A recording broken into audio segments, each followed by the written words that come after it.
Dear students, today we will study about projects. आज हम परियोजनाओं के विषय में चर्चा करेंगे। परियोजनाएं एक ऐसा कार्य है जो वास्तविक जीवन की क्रियाओं से जुड़ा हुआ है, जिसे किसी भी उभरती हुई या महसूस हुई समस्या को सुलझाने या किसी उपयोगी एवं उद्देश्यपूर्ण कार्य करने के लिए लिया जाता है। इसमें कई प्रकार की क्रियाओं की कड़ियां होती हैं तथा वास्तविक जीवन के संबंध में सामाजिक तथा प्राकृतिक स्थितियों में इसे किया जाता है। According to Oxford Advanced Learner Dictionary, it is defined as a plan of action. इसे क्रिया की योजना भी कहा जाता है। इस विधि को जॉन डिवे द्वारा दिया गया था। ये प्रैग्मेटिज्म यानी यथार्थवाद की फिलॉसफी में भी देखने को मिलता है। According to Kilpatrick, a project is a whole-hearted, purposeful activity proceeding in a social environment. परियोजना एक पूरे दिल से की जाने वाली उद्देश्यपूर्ण क्रिया है जो कि सामाजिक पर्यावरण में संपादित की जाती है। According to Stevenson, a project is a problematic act carried out to its completion in its natural setting. Project जो है ये क्या है, समस्या पर आधारित है जिसे एक स्वाभाविक अवस्था में पूर्ण किया जाता है। Now we will do some principles of project method. अब हम परियोजना विधि के कुछ सिद्धांतों की चर्चा करेंगे। First is principle of activity. ये क्रिया पर आधारित है। प्रोजेक्ट जो है ये अध्यापक द्वारा दिया जाता है या फिर बच्चों द्वारा इसको चूज किया जाता है और इसमें कोई ना कोई क्रिया जो है वो निश्चित होती है। जब बच्चा क्रिया करता है तो उसमें वो अनुभव भी गेन करता है, तो प्रिंसिपल ऑफ एक्सपीरियंस जो है वो ऑटोमेटिकली इंक्लूड हो जाता है। अब बच्चा क्रिया भी कर रहा है और अनुभव भी गेन कर रहा है तो ऑब्वियसली वो उसमें पार्टिसिपेट भी करेगा, तो प्रिंसिपल ऑफ एक्टिव पार्टिसिपेशन भी इसमें आता है। जब वो क्रिया करेगा, अनुभव करेगा, वो कुछ सीखेगा, वो उसको आगे लाइफ में यूज़ करेगा, तो प्रिंसिपल ऑफ यूटिलिटी भी इसके बेस में है। प्रिंसिपल ऑफ फ्रीडम, प्रोजेक्ट्स या तो इंडिविजुअल दिए जाते हैं या फिर ग्रुप में दिए जाते हैं, तो इतनी स्वतंत्रता जो है वो बच्चे को दी जाती है कि वो उस प्रोजेक्ट को खुद कंप्लीट करें। प्रिंसिपल ऑफ इकोनॉमी, इकोनॉमी यहाँ पे मनी से जुड़ा हुआ है, टाइम से जुड़ा हुआ है, एनर्जी से जुड़ा हुआ है कि इकोनॉमी का ध्यान रखना है कि बच्चे जो हैं वो कम समय में अपनी ज़्यादा एनर्जी का प्रयोग ना करके और कम पैसों में प्रोजेक्ट को कंप्लीट करें। प्रिंसिपल ऑफ क्यूमुलेशन, प्रोजेक्ट जो है ये अपने आप में एक अकेला काम नहीं करता है, इसमें काफ़ी विषयों को भी समाहित किया जाता है और इसमें काफ़ी सारे एक्सपीरियंसेस जो हैं, जो हमारे प्रियोर एक्सपीरियंसेस हैं, वो भी इसमें इन्वॉल्व होते हैं। तो ये एक वन टाइम नहीं है कि टीचर ने बच्चों को प्रोजेक्ट दिया या बच्चों ने प्रोजेक्ट चूज़ किया और उन्होंने उसी टाइम वो एक्सपीरियंस गेन कर लिया। ये जो पहले के अनुभव बच्चे ने गेन किए हैं वो भी इसमें साथ में चलते हैं। हम चर्चा करेंगे टाइप्स ऑफ प्रोजेक्ट्स की कि कितने प्रकार के प्रोजेक्ट्स जो हैं होते हैं। तो प्रोजेक्ट जो है ये इंडिविजुअल प्रोजेक्ट भी होते हैं। अगर बच्चे को देना है तो अध्यापक अकेले एक बच्चे को भी प्रोजेक्ट दे सकता है। ज़्यादा बेटर होता है कि प्रोजेक्ट ग्रुप में दिया जाए, तो ग्रुप प्रोजेक्ट्स भी होते हैं। जहाँ पे कुछ कंस्ट्रक्शन इन्वॉल्व होती है उन प्रोजेक्ट्स को कंस्ट्रक्शन प्रोजेक्ट्स कहा जाता है। जहाँ पे इन्वेस्टिगेशन की जाती है उन्हें इन्वेस्टिगेटरी प्रोजेक्ट्स कहा जाता है। कुछ प्रोजेक्ट्स ऐसे होते हैं जो पहले बन जाते हैं, उनको वेरीफाई करना होता है कि ठीक बने हैं, नहीं बने हैं, वर्किंग हैं कि नहीं हैं, जिस प्रकार के रिजल्ट्स आए हैं वो रिजल्ट्स जो हैं उनको वेरीफाई करना है, तो उन प्रोजेक्ट्स को वेरिफिकेशन प्रोजेक्ट्स कहा जाता है। और कुछ प्रोजेक्ट्स ऐसे होते हैं जो बाद में जिनका सब डिस्प्ले किया जाता है, प्रोजेक्ट में जो भी काम किया गया है, तो उसे डिस्प्ले प्रोजेक्ट्स कहा जाता है। Now we will discuss about the steps of project method. हम प्रयोजन विधि के चरणों की चर्चा करेंगे। फर्स्ट स्टेप है प्रोवाइडिंग अ सिचुएशन, कि एक सिचुएशन जो है वो टीचर प्रोवाइड करेगा। टीचर सिचुएशन एक से ज़्यादा प्रोवाइड करेगा, तो बच्चे क्या करेंगे, बच्चे उस सिचुएशंस में से प्रॉब्लम्स को आइडेंटिफाई करेंगे, फिर उन प्रॉब्लम्स पे वर्क करने के बारे में बच्चे सोचेंगे। सेकंड स्टेप है चूजिंग एंड प्रपोजिंग। बच्चे जो हैं वो क्या करेंगे, वो उस लिस्ट में से प्रोजेक्ट्स को चूज़ करेंगे। चूज़ करने के बाद बच्चे क्या करेंगे, उसका जो पर्पस है वो क्लियर उनके माइंड में होगा कि हमने ये प्रोजेक्ट क्यों चूज़ किया है और ये प्रोजेक्ट जो है इससे हमारी क्या आउटपुट निकल के आने वाली है, इससे हम क्या सीख पाएंगे। तो वो जो है वो बच्चों को ध्यान में रखना बहुत ज़रूरी है। अगर बच्चा जो है गलत प्रोजेक्ट चूज़ करता है या उसको गलत तरीके से उसका पर्पस जो है वो डिफ़ाइन करता है, तो वहाँ पे ये एक अध्यापक की ड्यूटी बन जाती है कि वो उनको ठीक तरीके से गाइड करे और उन्हें बताए कि ये प्रोजेक्ट जो है ये आप इसको सिलेक्ट करेंगे तो इसके अंदर आपने ये कार्य करना है, इससे आपका ये पर्पस जो है ये सर्व होगा। नेक्स्ट स्टेप है प्लानिंग। प्लानिंग जो है ये बहुत इम्पॉर्टेंट स्टेप है, योजना बनाना, क्योंकि जो प्रोजेक्ट है उसकी सक्सेस जो है वो एक अच्छी योजना बनाने पे निर्भर करती है। बच्चों ने पूरी जो किस तरह से प्रोजेक्ट को प्लान करना है, क्या प्रेपरेशन होनी चाहिए, कितना टाइम उन्हें प्रेपरेशन के लिए चाहिए, कितनी गाइडेंस उन्हें टीचर से चाहिए, कितना काम वो खुद कर सकते हैं, किस तरह से कौन सा बच्चा, अगर ग्रुप में प्रोजेक्ट है और एक ग्रुप में जैसे 5 बच्चे हैं तो कौन सा बच्चा कौन सा काम करेगा, वो पहले ही प्लानिंग में जो है वो कंप्लीट हो जाना चाहिए। और प्लानिंग जो है वो वर्बल नहीं होनी चाहिए, प्लानिंग को भी बच्चों ने पेन डाउन कर लेना है। जब एक बार उन्होंने प्लानिंग कर ली है तो उसके बाद आता है एग्जीक्यूशन, संचालन। संचालन में क्या होगा कि जिस तरह से उन्होंने प्लानिंग में डिसाइड किया था कि ये बच्चा ग्रुप का ये काम करेगा, तो उस तरह से वो काम जो है वो यहाँ पे डिस्ट्रीब्यूट हो जाएगा। बच्चे जो हैं वो एक्टिवली काम करना शुरू कर देंगे। अगर कोई बच्चा जो है वो काम नहीं कर रहा है तो वहाँ पे टीचर उनको गाइड करेगा। अगर प्लानिंग में बच्चों ने कुछ गड़बड़ कर दी है कि गलत अलॉटमेंट हो गई है स्टूडेंट की कि ये बच्चा ये काम करेगा और वो बच्चा वो काम नहीं कर पा रहा है, जैसे किसी को पेंटिंग का काम दे दिया या ड्राइंग का काम दे दिया और बच्चा जो है वो ड्राइंग नहीं कर सकता है, तो दैट मीन्स वो गलत हो गया, तो वो एग्जीक्यूशन में उसकी करेक्शन जो है वो की जाएगी। तो वो ध्यान जो है वो रखना बहुत ज़रूरी है। नेक्स्ट स्टेप है इवेलुएशन। इवेलुएशन मीन्स मूल्यांकन। इसमें प्रोजेक्ट को रिव्यू किया जाता है, उसमें क्या गलतियां हुई हैं हमारी, अगर कुछ एग्जीक्यूशन में हुई हैं तो उनको देखा जाता है। और टीचर जो है वो भी देखता है कि जो ऑब्जेक्टिव्स होने चाहिए थे या जिन उद्देश्यों को लेकर ये प्रोजेक्ट जो है चूज़ किया गया था, क्या वो ऑब्जेक्टिव्स जो हैं वो अचीव हुए हैं। लास्ट इसमें स्टेप है रिकॉर्डिंग। रिकॉर्डिंग में पूरा जो प्रोजेक्ट है उसका एक रिकॉर्ड बनाया जाता है, उस रिकॉर्ड के बेसिस पे प्रेजेंटेशन होती है, उस रिकॉर्ड की फिर बच्चे जो हैं वो डिस्कशन करते हैं।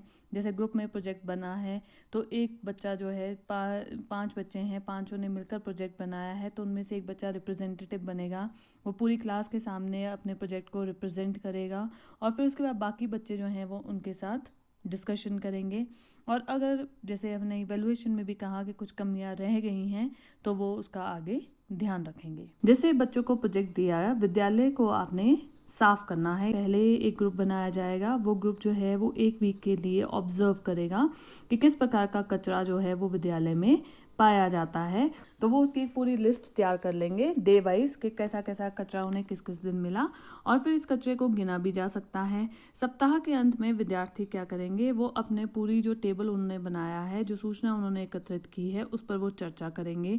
एक बार विद्यार्थियों को इस बात की जानकारी हो जाए कि किस प्रकार का कचरा होता है तो वह ठीक प्रकार से उसे अलग अलग कर कर उसे निपटाने की परियोजना बना सकेंगे। जैसे सूखा कचरा है, कागज़ या प्लास्टिक है, तो वो क्या कर सकते हैं, वो प्रिंसिपल के नोटिस में उसको ला सकते हैं ताकि प्रिंसिपल जो है वो उनको सजेस्ट करे कि किस प्रकार से इस कचरे को, जो पर्सन्स वहाँ पे अपॉइंटेड हैं कचरे की साफ सफाई के लिए, वो उसको निपटान कर सकें। और उस कचरे को रखने की कितनी जगह जो है, कितने दिन तक, जैसे सूखा कचरा है, कागज़ हैं, तो उसको रखने की कितने दिन तक जो जगह है वो उपलब्ध है, क्या संसाधन है जिसमें वो कचरा जो है वो एकत्रित किया जाता है, और उसका निपटाना जो है वो कितनी निर्धारित अवधि के बीच में उसका निपटान जो है वो हो जाना चाहिए। कचरे के लिए एक डब्बा जो है वो बना सकते हैं और उसको स्कूल में लगा सकते हैं, और उसके ऊपर लेबल भी वो लगा सकते हैं कि इस डब्बे में आपने कागज़ डालने हैं, इस डब्बे में आपने रैपर्स डालने हैं, इस डब्बे में आप क्या कर सकते हैं, जो बचा हुआ खाना है वो आपने डालना है। और ये डब्बे जो हैं गत्ते के जो उन्होंने बनाए हैं वो अलग अलग जगह पे रखे हैं, जैसे एक ऑफिस में रख दिया, एक उन्होंने स्टाफ रूम में रख दिया, एक क्लासेस के बाहर रख दिया उन्होंने। जब वो उस में पाएंगे कि हाँ सब लोग जो हैं वो अपना कचरा जो है वो उसी में डाल रहे हैं, तो धीरे धीरे क्या हो जाएगी, बच्चों की भागीदारी जो है वो इस प्रोजेक्ट में बढ़नी शुरू हो जाएगी। पहले एक ग्रुप ही इस पे काम करेगा, फिर पूरा स्कूल जो है वो उस कचरे के निपटान में अपना सहयोग देगा और अपने आसपास जो है वो सफाई रखेगा और इस प्रोजेक्ट को सक्सेसफुल बनाया जा सकता है। तो इस तरह से प्रोजेक्ट जो है वो एक मैंने आपको उदाहरण दिया कि इस तरह से इम्प्लीमेंट किया जा सकता है। हाँ, दूसरा एग्जाम्पल रहेगा, जैसे स्कूल में हमने एक फ्लावर गार्डन बनाना है। हमारे स्कूल में हमने देखा कैंपस है, फ्लावर्स नहीं है लगे हुए। तो एक होता है सिंपल तरीका कि हम बच्चों को बोलें कि आपका प्रोजेक्ट है ये साइंस के अंतर्गत, आपने पॉट्स लाने हैं, प्लांट्स लाने हैं और वो हम प्लांट करेंगे। दूसरा है, अगर हम इसको प्रॉपरली प्रोजेक्ट मेथड के थ्रू इम्प्लीमेंट करना चाहते हैं तो हम क्या करेंगे, हम बच्चों का यहाँ पे भी एक ग्रुप बनाएंगे। वो ग्रुप जो है उसको हम किसी गार्डन में लेके जाएंगे, फ्लावर गार्डन में। वहाँ पे हम उनको ऑब्जर्व करवाएंगे फ्लावर्स के कितने डिफरेंट टाइप के फ्लावर्स होते हैं। वो फ्लावर्स को देखेंगे, वो वहाँ पे रियलाइज़ करेंगे कि गार्डन में तो इतने सुंदर फ्लावर्स हैं पर हमारे स्कूल में कोई गार्डन नहीं है, हमारे स्कूल में फ्लावर्स जो हैं वो इस तरह से प्लांट नहीं किए गए हैं। और फिर उनके जो एक सेल्फ मोटिवेशन हम कहते हैं कि अंदर से एक इच्छा जागेगी कि नहीं हमने भी अपने स्कूल में प्लांट्स लगाने हैं। तो उसके लिए वो क्या करेंगे, वापस स्कूल आएंगे, अपने स्कूल का एरिया देखेंगे, किस प्रकार की वहाँ पे मिट्टी है, कितना एरिया लेंथ इनटू ब्रेड्थ जो है वो उन्हें चाहिए, कितनी क्यारियाँ उन्होंने बनानी हैं, कौन से प्लांट्स उन्होंने लगाने हैं, कौन से फ्लावरिंग प्लांट्स उन्होंने वहाँ पे लगाने हैं। और सीज़न वाइज भी वो देखेंगे, टेम्परेचर वाइज भी बच्चे ऑब्जर्व करेंगे, कितनी खाद की आवश्यकता है, वो सारा सर्च करके प्रिंसिपल से परमिशन लेंगे। साथ में जितना मनी जो इन्वॉल्व है वो भी स्कूल ही उसको बियर करेगा।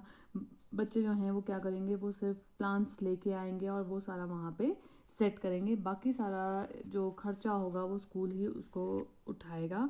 तो इससे बच्चों में एक डिग्निटी ऑफ लेबर जो हम बात करते हैं उसकी भावना भी डेवलप होगी, क्योंकि बच्चे जो हैं वो सारा काम खुद हाथ से करेंगे और वो उस गार्डन को तैयार करेंगे। तो इस प्रकार से हम विभिन्न विभिन्न प्रोजेक्ट्स जो हैं वो बच्चों के साथ ले सकते हैं और उन्हें करवा सकते हैं। अब हम इसके मेरिट्स की चर्चा करेंगे।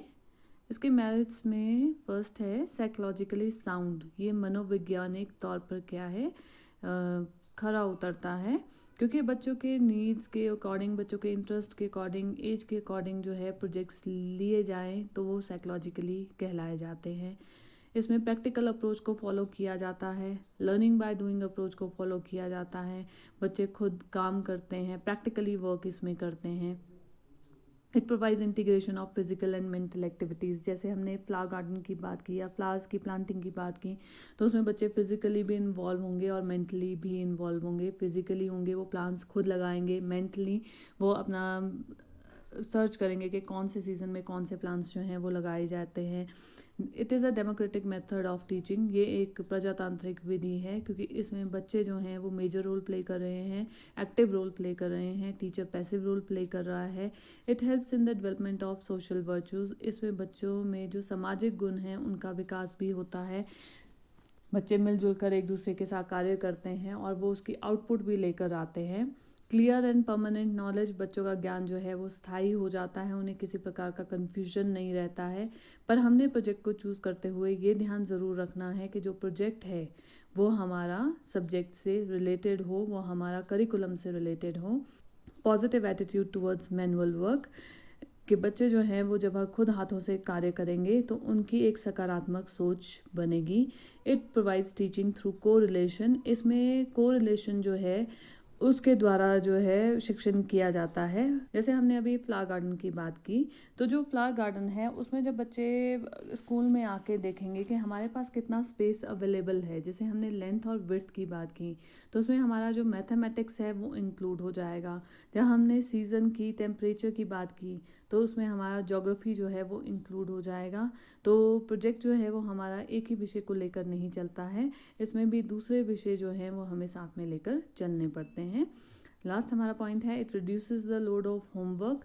इससे जो होमवर्क है उसका भार भी कम हो जाता है। अब हम इसके कुछ डीमेरिट्स की बात करेंगे। फर्स्ट है फाइनेंशियल कंस्ट्रेंट।